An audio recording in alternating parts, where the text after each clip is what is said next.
Hello, I'm Susannah Streeter in the business news.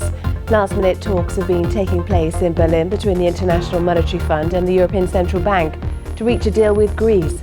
The German Chancellor and the French President are also there to come up with a final proposal to present to Athens. But separately, Greek Prime Minister Alexis Tsipras, who was not included in the talks, says he's issued his own realistic proposal in an attempt to secure a deal. A payment of £215 million is due to the IMF on Friday.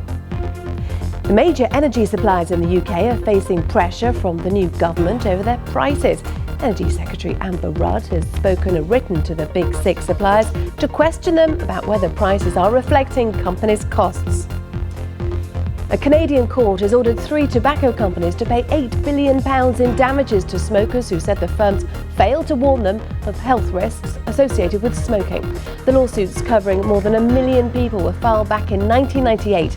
The tobacco companies involved have appealed against the decision.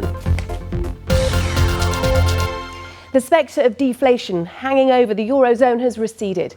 Prices across the region were higher than expected in May after falling for 5 months. Eurostat said inflation in 19 countries that use the euro rose 0.3% year-on-year last month. Now remember, they were flat in April and in negative deflation territory before then. Kathleen Brooks, research director at Forex.com, explained what forces were behind the figures. We have picked up, but it's increased by about 0.9% really since the beginning of the year. So we're out of deflation territory, but we're still in, one would say, disinflation territory. 0.3% isn't very high. It's certainly well below the 2% target rate from the ECB. But we think it's largely down to energy. It's also largely down to Germany. We saw much stronger figures, inflation figures yesterday from Germany. That's where inflation has really been picking up, and that's 30% of the index. So some of the peripheral countries, they're maybe not doing as well, but we do know that Germany, so Europe's powerhouse, is a real sign that not only is inflation picking up, but activity is picking up as well, and that's what's helping to drive inflation. So it's moving in the right direction, and the ECB will be pleased with that. The UK's big supermarkets are still struggling to compete with rival discount chains. The latest data from market researcher Kantar World Panel shows that Aldi and Lidl have recorded record sales growth. Aldi is up by almost 16% in the 3 months to the end of May. Lidl is up by nearly 9%. Morrison's supermarket increased sales for the first time since December 2013 by the slimmest of margins, just 0.1% in the 3 months to the end of May.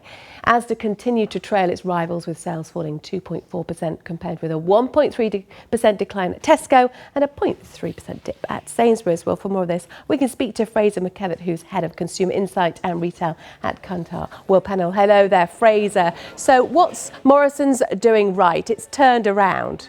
Well, I don't think they'll be opening the champagne yet up in Bradford, where Morrison's are headquartered.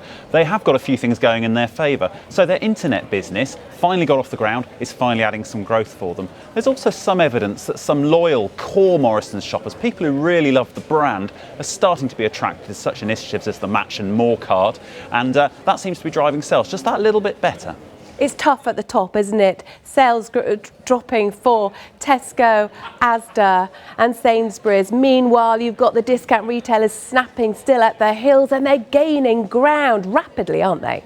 Yes, the dynamic there hasn't changed. Aldi and Lidl still taking market share, Lidl up to a record, and people starting to move some of their bigger shops into these discount supermarkets as well. So that hasn't changed. It's a continuation of the same picture.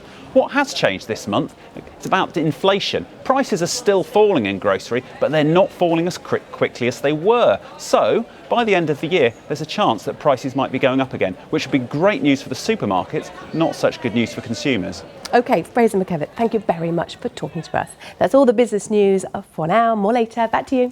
See you later, Susannah. Thanks.